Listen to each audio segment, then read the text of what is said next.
Non, la vraie valeur des Français ici, c'est ce talent des ingénieurs qui fait que dans toutes les grandes sociétés de la vallée, Facebook, Google, Twitter, on peut dire pour San Francisco, Apple, etc., il y a des Français partout. Donc sont des gens qui sont spécialisés, qui sont très bons dans leur domaine.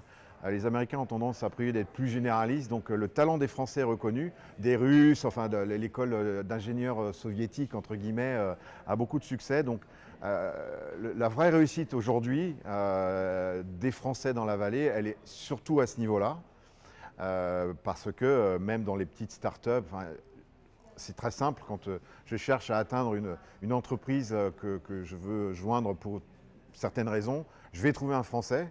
Et dans la majorité des cas, il va me répondre positivement. Alors j'essaie sur Twitter et différents moyens, mais ils sont généralement assez ouverts. Je vais rencontrer bientôt un général manager de Zynga. Il a fait Central Paris, c'est un Espagnol. Il m'a répondu tout de suite alors qu'il n'a pas tweeté depuis 6 mois. Alors visiblement, il suit son compte Twitter. Donc voilà, ils sont un petit peu partout. Puis il y a même donc également des étrangers, des étudiants étrangers qui ont fait des études en France et qu'on retrouve ici à des postes. Général manager de Zynga, on dit ce qu'on veut de Zynga, mais c'est pas mal. Alors côté entrepreneur, c'est là où ça se complique. Où d'un point de vue général, c'est aussi difficile pour les Français que pour les autres de vraiment réussir à faire éclore une entreprise. Il y a des réussites, mais elles sont vraiment peu nombreuses.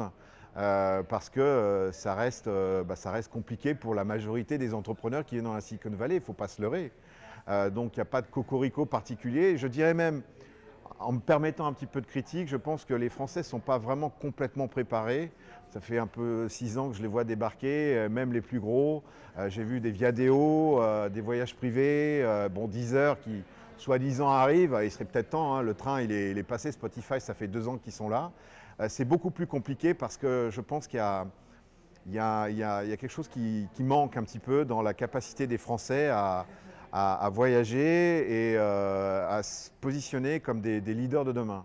Il y en a quelques-uns, Bertrand Diard avec Talend, Jean-Baptiste Rudel avec Criteo, mais ce sont des gens très spéciaux, des exceptions on va dire. Globalement pour les Français, c'est comme pour tous les autres, qu'on ne m'accuse pas de bashing, c'est compliqué et on n'est pas meilleur que les autres. Je dirais même qu'on est un peu de ça. Juste un exemple, Y Combinator et 500 Startup sont les incubateurs les plus reconnus de la région, et bon, à une exception peut-être, mais et tu me l'as rappelé d'une société qui est passée il y a 1 an, bon, ils commencent tout juste à arriver dans ces incubateurs. Alors qu'il y a des gens de toutes les nationalités d'Amérique du Sud, d'Afrique, qui ont déjà été sélectionnés. Paul Graham et Dave McClure, qui ne sont pas des idiots et qui savent de quoi ils parlent. Voilà, ils commencent tout juste à arriver à être acceptés dans ce type d'incubateur. Je pense qu'il y a un signe quelque part.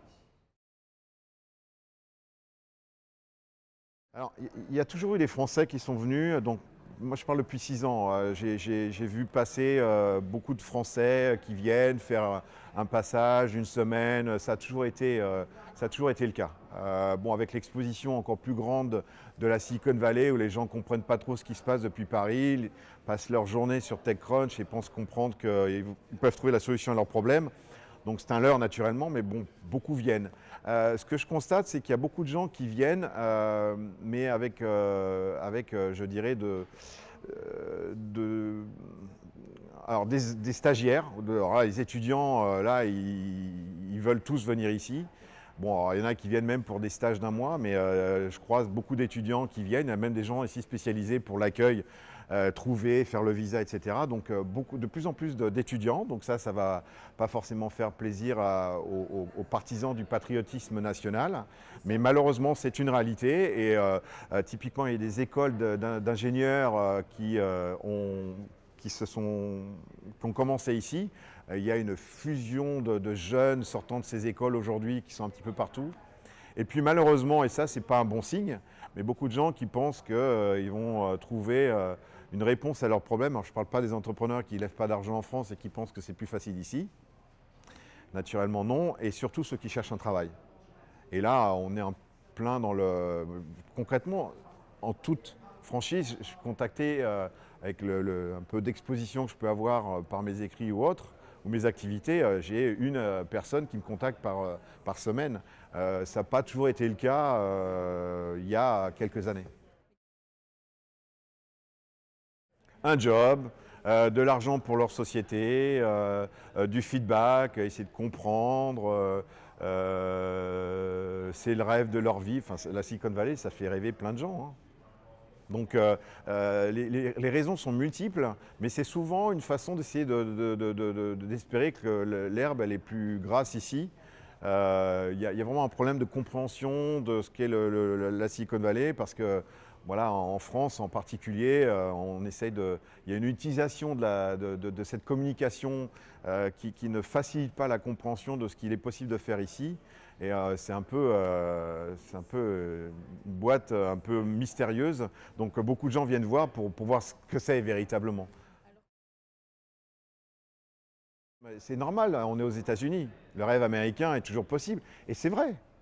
C'est vrai qu'en plus on est en Californie, donc les gens sont naturellement disposés à te recevoir, à te parler, même si tu es un compétiteur, ça m'est encore arrivé récemment, c'est pas un problème, mais ça reste un leurre et c'est compliqué, il y a autant de déchets que n'importe où. Le vrai problème, c'est qu'il y a tellement d'argent que ça rend les dés sont pipés dès le départ. Il y a tellement d'argent. Le fondateur de Netscape, qui a maintenant un fonds d'investissement depuis quelques années, il vient de ramener 1,5 milliard pour son 4e fonds. On est en plein délire. Les levées de fonds de 10 millions, de 20 millions pour des séries A, donc les vraiment premières accroches de capital risque, c'est des essais, c'est rien du tout. C'est comme pour toi, tu vas t'acheter une baguette, puis tu vas, ah tiens, je vais acheter une éclair parce qu'à mon avis, elle doit être pas mal. C'est juste une éclair pour eux, 10 millions. Je plaisante pas. Non, c'est pas un casino, comme je l'ai déjà dit, c'est contrôlé. Mais le fait est, c'est que le constat, c'est que les investisseurs, année après année, continuent de ramener des fonds de 1,5 million, là, 1,5 milliard, là, je trouve que c'est vraiment... Enfin, non, c'est visiblement plus intéressant que de placer en bourse. Donc bon, on ne peut pas faire tout et n'importe quoi. Mais bon, bah, les gens jouent avec les millions, c'est des paris, avec des sociétés qui n'ont pas forcément le chiffre d'affaires, etc. Mais il y en a tellement. Enfin, on ne se rend pas compte à quel point l'argent est là. Et bon, attention, hein, c'est pas pour tout le monde, hein. Il faut faire partie de la famille. Donc il faut passer par... c'est ni une mafia, ni une franc-maçonnerie, mais bon, il faut passer par les bonnes portes, comme partout. Mais c'est par rapport au reste, c'est indécent. Donc on est là pour... je ne sais pas si les gens s'imaginent la fortune qu'ont fait les premiers investisseurs de LinkedIn, de Facebook ou de Twitter. Mais c'est... quand on voit que Google rachète une société 3,2 milliards de dollars alors que bon, elle a vendu quoi, je sais pas, 100 000 produits, c'est un pari sur... c'est de la pub, à la limite, c'est comme se payer un gros spot de pub. C'est exagéré ce que je dis, mais il y a un peu de ça. Il y a tellement d'argent ici. Donc bon, il faut bien que l'argent circule aussi. Il faut qu'il respire. Mais il manque rien à la France. Il faut que la France fasse voyager ses jeunes plus que ça. Il faut que la France ait un système d'éducation qui qui permettent de faire que ce n'est pas que nos ingénieurs qui sont bons, mais qu'on ne fasse pas que des bacheliers avec la sélection naturelle, des meilleurs. Enfin, je ne vais pas ressortir les débats, mais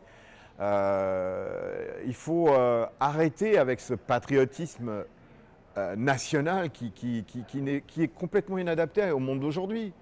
Et Internet, ça n'est qu'une loupe sur ce qui est en train de se passer dans le monde. Soyons heureux quand on voit des Français de l'étranger qui se permettent de faire des commentaires, mais écoutez-les, parlez avec eux. Et commencez pas à réagir comme si on était en train de vous insulter.